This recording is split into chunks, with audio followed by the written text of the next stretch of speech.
D'AJPADS, par ailleurs fils de la Casamance, pense que l'indépendance du Sud est une utopie et que l'urgence est ailleurs. Si vous regardez pourquoi l'Union européenne a réussi malgré tout, avec des niveaux de développement variés, des niveaux politiques variés, ils sont allés en marche forcée vers l'intégration. Ils n'ont pas encore fini d'ailleurs. Mais nous avons encore plus l'obligation d'intégrer nos pays et de réaliser rapidement une fédération ouest-africaine au moins, en attendant de réaliser les États-Unis d'Afrique. Le colloque a réuni de nombreuses personnalités originaires de la Casamance, des universitaires et autorités administratives. Différents thèmes pour le retour de la paix en Casamance vont être développés. Merci à vous, Adiatala. Un colloque consacré à Feu Émile Badian. Et puis le QCM Science en grève dès ce lundi. Ces professeurs déplorent leurs mauvaises conditions de travail et certaines affectations jugées arbitraires. Entre autres, ils ont fait face à la presse. Mamadou Lamine Dianté, secrétaire général du Science QCM, est au micro de Marie-Christine Mandi Iboussissé. Nous avons constaté après 2 semaines d'audit que le ministre de la fonction publique qui déclarait qu'il était en train de faire la traque aux agents fictifs est détenteur d'un fichier fictif. Mais les enseignants sont effectivement dans les classes. Ils se sont présentés, ils n'ont pas pu être audités parce que simplement n'existant pas dans un fichier fictif que la fonction publique a présenté. Nos élèves travaillent dans des conditions extrêmement, j'allais même dire exécrables, avec des effectifs pléthoriques et des réductions horaires qui ne garantissent pas l'achèvement des programmes scolaires cette année et des résultats de fin d'année acceptables. L'autre problème, ce sont les redéploiements qui portent sur le mouvement 2012-2013, montrant que ça a été un fiasco total et étalant l'incompétence de la direction des ressources humaines du ministère de l'Éducation nationale. Et le dernier problème, enfin, c'est que les enseignants sont en train de travailler depuis 2 mois sans salaire. Les indemnités qui devaient être payées au plus tard le 30 novembre n'ont pas été payées. Au moins dans cette académie, aucune indemnité n'est encore payée. Lundi, nous demandons aux enseignants d'arrêter le travail à partir de 9 h, de tenir des assemblées générales pour apprécier la situation scolaire et nous donner l'orientation à imprimer au mouvement à partir de la semaine prochaine. Et nous parlons des violences scolaires, en milieu scolaire, un phénomène bien réel à Kolda. Le CIPROS, syndicat des professeurs du Sénégal, décide de prendre à bras-le-corps le problème. Différentes activités de sensibilisation seront menées, nous dit Abdoulaye Diallo. Les violences à l'école ont atteint des proportions inquiétantes à Kolda, selon les membres du syndicat des professeurs du Sénégal, le CIPROS, section de Kolda. Parce que le phénomène a atteint des proportions insoupçonnées et c'est pourquoi nous avons choisi les régions que nous pensons être plus affectées, notamment Kolda, Tambacounda, Matam, mais en commençant par Kolda. Pour lutter contre le phénomène, ils ont battu le macadam à travers les artères de la commune de Kolda, ceci dans le but de sensibiliser l'opinion des méfaits de ces violences.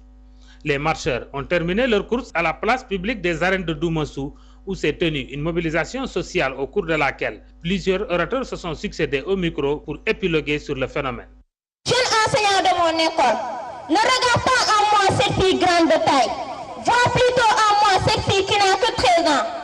Jeune enseignant de mon école, ne regarde pas en moi cette fille qui a la poitrine pleine, mais vois plutôt en moi cette fille qui doit avoir une tête pleine. Jeune enseignant de mon école, ne regarde pas en moi cette fille sexy, mais vois plutôt en moi cette fille qui doit seulement apprendre. Donc on pense que ce fait est dû au manque de formation des enseignants. Vous savez, on a l'habitude de dire, c'est vrai, les enseignants sont indexés. Ils ne sont pas les seuls. Aujourd'hui, les enseignants ne sont pas formés, notamment la formation en déontologie, en psychopédagogie, etc. Le CIPROS, en partenariat avec la Fédération générale des travailleurs de la Wallonie de Belgique, a aussi organisé un atelier de formation au cours duquel des professeurs de collège ont été capacités afin de les amener à mieux faire face aux violences en milieu scolaire. Voilà, le CIPROS bien conscient des violences en milieu scolaire. Le chef de l'État sénégalais pour la promotion de nos produits locaux, Macky Sall, a renouvelé son ambition de booster l'économie nationale. Les artisans, donc précisément des menuisiers, apprécient et espèrent la concrétisation rapide de l'initiative, estimant que la concurrence est très rude du côté des importateurs. Reportage Amina Marissou et puis Dambadao. Rien ne va plus pour ces menuisiers exposant leurs produits le long du canal 4. Ces artisans se disent victimes de la concurrence des importateurs de meubles. Il arrive que j'expose des meubles pendant 2 mois, voire 3, sans voir l'ombre d'un client. Ils estiment que nos meubles sont trop chers comparés à ceux importés. Nous subissons la concurrence déloyale des importateurs de meubles. Une chambre à coucher qui se vend à 800 voire 900 000, les importateurs le donnent à 600 000. C'est injuste. Face à ces préoccupations, le chef de l'État veut changer la donne. À la 11e session du Conseil présidentiel de l'investissement, Macky Sall a appelé les Sénégalais, en particulier les ministres, à utiliser davantage les fabrications locales. Nous gardons espoir avec l'idée du président de la République de revaloriser le consommé local dans la mesure où il est conscient des difficultés auxquelles nous sommes confrontés. Nous nous félicitons de l'idée du chef de l'État d'encourager le consommé local, mais il faut laisser les propositions et poser des actes concrets pour l'artisanat sénégalais. Macky Sall doit faire comme au temps d'Abdou Diouf, qui avait strictement interdit l'importation des meubles. Ces artisans qui travaillent dans des conditions difficiles déplorent par ailleurs l'absence de moyens d'accompagnement de la part de l'État du Sénégal. Tu vois, je porte ces lunettes pour me protéger du vent. Je me suis blessé au doigt, aucune sécurité dans ce métier. Et tout de suite, nous allons à la découverte d'un village. Son nom, tenez-vous bien, Bani Israël. Bani Israël est situé à 10 km de la ville de Tambacounda, un village dépourvu de toute infrastructure adéquate. L'histoire de Bani Israël nous est contée par Louise Sarr et Massaer Ndiaye. Bani Israël, un village situé à 110 km de la ville de Tambacounda. Appelé auparavant Kofulaba, la rencontre de 2 marigots, ce village a été fondé depuis 6 siècles par un marabout malien du nom de Fodé Mohamedou Tramé. Il était à la recherche d'un meilleur cadre de vie selon les témoignages. Les gens sont venus, chacun, ils ont choisi 12 vieux qui sont tous notables de Bani Israël. Chacun va aller se coucher ailleurs pour trouver le nom du village en faisant le rastakhar. Donc tous ces 12 vieux, ils ont vu le prophète Yacoub, Nabillah Yacoub. Ils disent qu'ici, c'est mon village. Alors c'est pour cela qu'ils ont nommé ce village-là Bani Israël. Hormis leur mode de vie naturel, les habitants du village de Bani Israël sont laissés à eux-mêmes. Ici, il n'y a aucune infrastructure. Le poste de santé est vétuste et lors d'un accouchement, les hospitalisations se font sous un hangar de fortune. Pire encore, il n'y a pas d'ambulance. La difficulté aussi de l'eau, de l'électricité, de la santé même. Parce que surtout cette année-là, pendant l'hivernage, là, on avait beaucoup souffert. Notre district, c'est un nouveau district, Djankema. Bon, là-bas, on va là-bas maintes fois. Bon, il y a toujours les mêmes ruptures qui existaient là-bas. On a ces difficultés de sanitaire. Les femmes souffrent beaucoup, surtout les femmes en état de grossesse. Ils sont beaucoup fatigués. Ce village est aussi une zone très attachée à la tradition où la planification familiale est très mal perçue. Ici, dans cette zone-là, la planification est quelque chose c'est tellement difficile. Parce que nous sommes dans une zone d'émigrés, surtout la zone de Bani Israël. Presque à peu près 800 à 1000 habitants sont à l'extérieur. Donc c'est difficile de faire la planification ici. Mais même il y a des femmes qui viennent le soir pour nous contacter pour la planification familiale. Tout le temps, on est malade. Les enfants ne font pas 2 ans. J'ai opéré une fois. Maintenant, j'ai envie de faire la planification pour que je fasse les repos. On est très fatigués. Bani Israël compte 4000 âmes d'ethnie djahanké, tous de confession musulmane. Paradoxe, les habitants seraient des descendants juifs du prophète Jacob à l'image des Falachas d'Éthiopie, selon le président de la communauté rurale. Le paysage culturel sénégalais s'enrichit d'un nouveau chanteur. Son nom, Mapaté. Il nous livre Racine, un album avec des titres pour le retour aux valeurs ancestrales. Mapaté incite les jeunes du continent à prendre en charge le destin du continent. Ibou Diouf Pafal.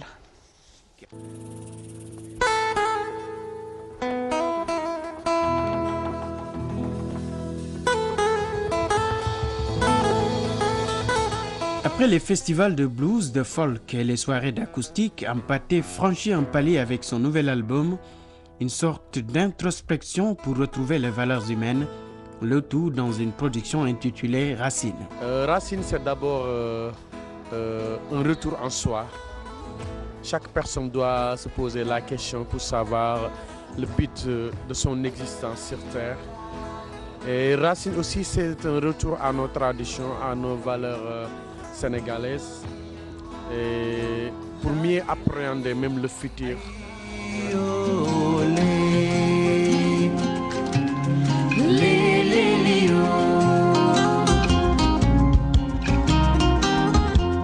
Racine, son premier album de 12 titres, Hampâté parle à la jeunesse africaine et surtout sénégalaise en ces périodes de profonde mutation socio-économique. Le monde va vers une mutation et c'est un devoir en tant que jeunes Africains de nous réapproprier de notre propre histoire et la raconter nous-mêmes pour mieux prendre notre place dans cette marche de l'humanité. Hampâté et le Sahel Blues chantent l'amour, le bonheur et la trahison avec un hommage mérité à la femme africaine et sénégalaise. Et j'ai voulu vraiment rendre hommage à la femme parce que la femme aussi africaine mais sénégalaise est l'épine dorsale de la société. C'est eux qui éduquent, c'est la femme qui gère la famille, c'est la femme qui gère les maisons et partout. Hampâté et le Sahel Blues matérialisent leur première sortie sur le marché musical sénégalais avec Racine, fortement inspiré de la musique africaine et des riches mélodies du patrimoine mandingue, Wolof, Peul et Mora.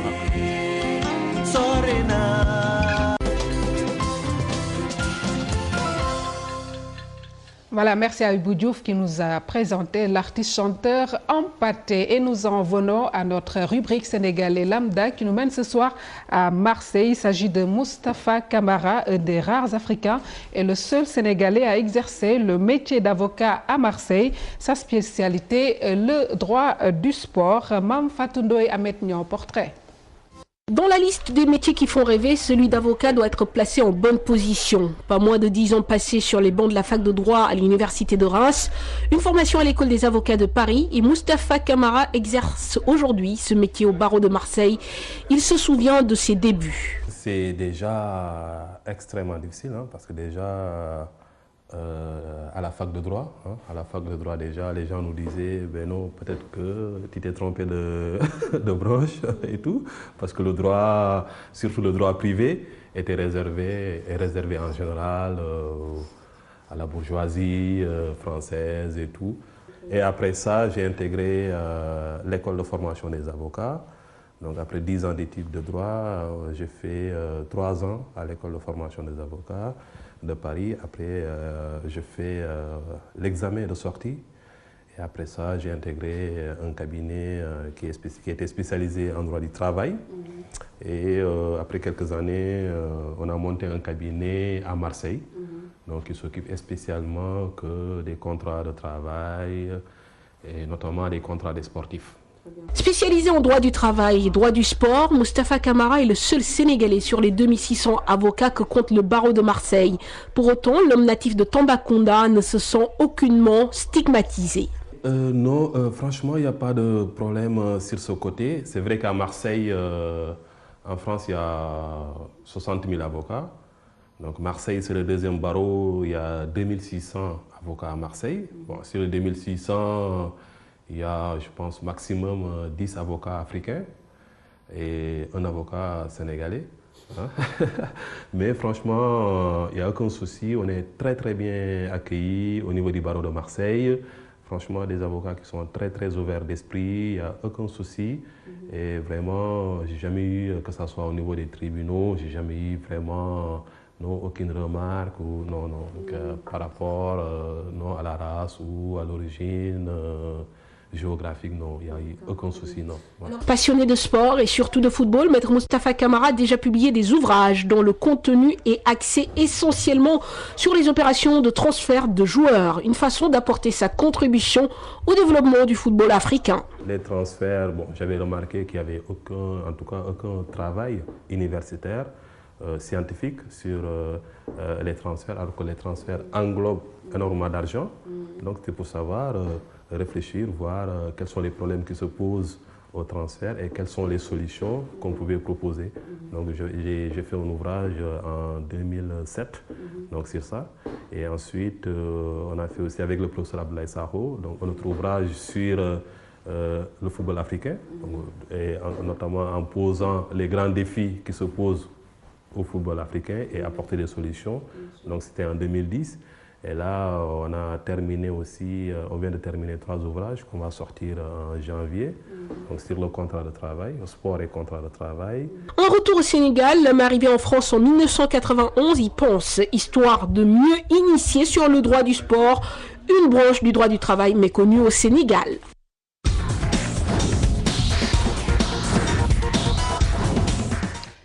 Allez, restez sur cette antenne. Tout à l'heure, notre invité, le doyen du théâtre, Serigne Ndiaye Gonzalez. Mais en attendant, on attaque la page des sports. C'est avec Cheikh Tidiane Diaw. Bonsoir. Bonsoir Ndeye Fatou. Nous démarrons donc avec du basket, la 5e édition donc, du camp de basket de Louga qui a démarré depuis jeudi dans la capitale du Gambour. C'est à l'initiative donc du Centre d'excellence des sports de Louga, en partenariat avec Maz Sport, l'agence Maz Sport. Donc, l'objectif est de détecter des jeunes talents, de les amener en Europe et aux États-Unis. Là-dessus, je vous propose d'écouter Olivier Maz au micro de Carnofal. La base de ce projet était véritablement de donner la chance à de jeunes Lougatois et de jeunes Sénégalais, au sens le plus large du terme, de toucher du doigt leurs rêves, d'espérer, d'avoir le droit d'espérer, et pour les meilleurs d'entre eux, de rejoindre un centre de formation afin de peut-être un jour embrasser une carrière professionnelle. Mais c'était également une façon pour nous de mettre en place une passerelle de travail avec le basket sénégalais afin de redonner au basket sénégalais par la réussite de ces jeunes.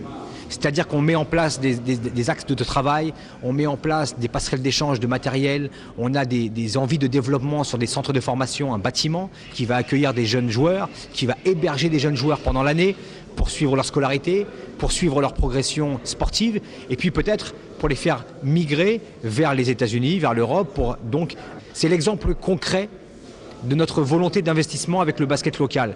Aider des joueurs à progresser, à s'exiler, mais surtout leur permettre de revenir porter avec fierté les couleurs de leur pays. Karaté à présent, c'est pour parler des remous qui secouent la Fédération sénégalaise de karaté, donc une partie du comité directeur qui demande la démission donc, du président Mamadou Sarr. Yatmalo, donc, qui a été intronisé, revient ici sur les péripéties de cette histoire. Il est interrogé par Cheikh Sadibou Diarra. On ne peut pas, nous, travailler pendant plus de 40 ans dans une fédération qui est la plus titrée au Sénégal et qui est respectée en Afrique et dans le monde, et qu'un beau matin, après 9 mois de présidence, le karaté qui touche le fond, on a dit arrêtez. Et au niveau régional, tous les karatékas, moi je pense qu'il serait bon même de voir les responsables, les présidents de fédération, les responsables de clubs, et vous verrez. Parce qu'il dit que nous, ce qui nous intéresse, c'est le poste. On n'a pas besoin de poste. Moi, personnellement, j'ai toujours été l'esclave du karaté sénégalais. Et je ne l'ai jamais dit. Parce que c'était ma passion et c'est ma passion toujours. Donc aujourd'hui, on se rend compte qu'il est passé à côté. Alors, après la réunion, après le comité directeur, qui a fait... Parce qu'il y a certains membres qui sont restés, les 5 sont partis. 5. Ils étaient 5, ils ont quitté la salle. Nous, on a continué la réunion sur 23 personnes. Les 17 ont signé 8 qu'ils quittent et 2 abstentions. Nous avons essayé de joindre l'autre partie qui n'a pas souhaité s'exprimer pour le moment pour boucler, Viet Vodao, avec les championnats d'Afrique qui se tiennent en Algérie et on joue les finales actuellement pour le moment. Donc le Sénégal qui récolte 14 médailles dont une en or. Donc c'est une médaille remportée par Dani Ruffin-Deki, 9 donc en argent et 4 en bronze. Donc bonne chance à nos Lions, des Fatou. Mais oui, bonne chance. Hein. On n'arrêtera jamais de leur souhaiter bonne chance. Merci à vous, cher Tidiane Diaw, pour la présentation de cette page des sports. Nous en venons presque à la fin de ce 20h pour recevoir notre invité. Il s'agit du doyen du théâtre, un des doyens du théâtre sénégalais, M. Serigne Ndiaye Gonzalez. Le contexte est bien clair. Le collectif des comédiens à la retraite exige de l'État un statut de l'artiste qu'ils veulent mettre sur pied. Une vieille doléance qui n'est toujours pas satisfaite. Ces artistes mécontents mécontent d'ailleurs, annonce une marche probable pour se faire entendre. Sur ce plateau, avec plaisir donc, pour recevoir notre invité, le doyen Serigne Ndiaye Gonzalez. Souvenir, hein. Nous avons vécu Mamdé Banerou et autres. Alors, avant de recevoir, avant d'aller au CICES, vous savez, l'actualité également oblige. Oui, hein, tout à fait, oui, c'est la culture, c'est les loisirs au Sénégal. Nous allons vous recevoir par rapport à ça et rappeler votre statut. Vous êtes ancien directeur du Théâtre National, de la Troupe Nationale Dramatique, de la Troupe Nationale Dramatique au Théâtre National Sorano. Vous êtes artiste dramatique. Alors, aujourd'hui, vous portez le combat pour un statut de l'artiste, mais vous êtes à la retraite. Pourquoi avoir attendu aujourd'hui pour vous battre pour ça? Bien, je vous remercie. Je suis enjoué et fertile en vivre et partie que d'être invité justement à votre télévision TFM. Merci. Vous savez, le théâtre n'est pas seulement que de faire de la comédie. C'est une étude réelle. C'est un passé historique. C'est une adaptation émancipatrice de l'évolution et de la culture de nos peuples. Et c'est ce qui nous fait revenir aujourd'hui, une fois partis. Nous ne sommes pas partis. Et nous revenons pour justement revendiquer ce statut des artistes en général. Même si nous sommes partis à la retraite parce que nous avons beaucoup perdu. Du temps de Léopold Sédar Senghor, il aimait à s'accompagner de nos services artistiques en nous envoyant un éclaireur à l'étranger avant d'y arriver. Et je rappellerai le jour, à l'époque où Léopold Sédar Senghor recevait son épée d'académicien à l'Odéon Théâtre de France. Et nous eûmes le malade imaginaire. Et le lendemain, les journaux, France Soir ou Le Figaro, il y a 30 ans de cela, écrivaient à la une, artiste, comédien de France, allez vous recycler à Dakar, le Sénégal vient de donner l'exemple. Vous voyez, c'était tellement fort. Voilà, vous êtes très nostalgique, c'est vrai, mais ce statut-là sera intégré dans le Code du travail, comme l'a annoncé l'actuel ministre de la Culture, Aziz Ndiaye. Mais quels sont les avantages que vous attendez réellement?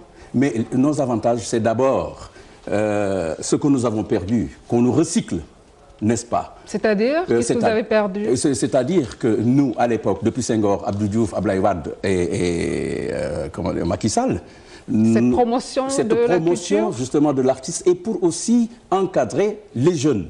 Nous avons peut-être perdu quelque part, mais nous voulons rattraper cela en encadrant les jeunes. Mais également, mais également, vous prenez une approche économique de la culture. Tout à fait.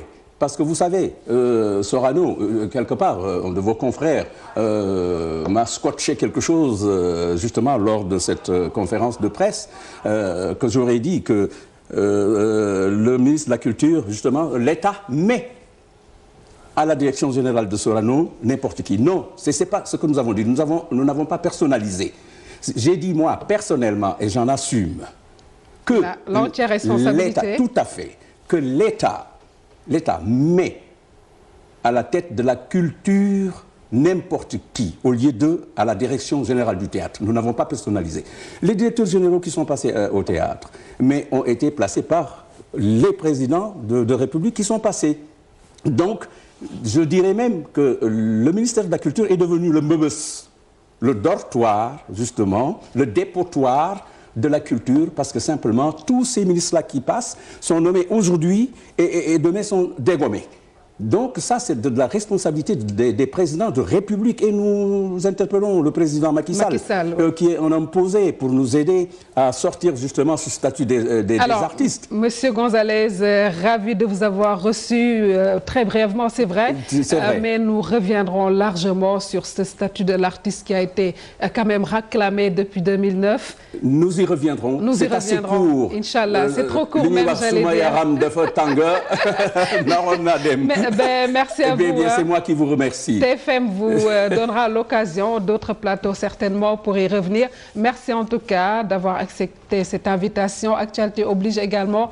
Nous sommes contraints par le temps et direction tout de suite la foire internationale de Dakar. Aussi, ça se passe avec l'équipe de production de TFM qui vous fait vivre donc ces derniers moments de la foire avec des concerts évidemment.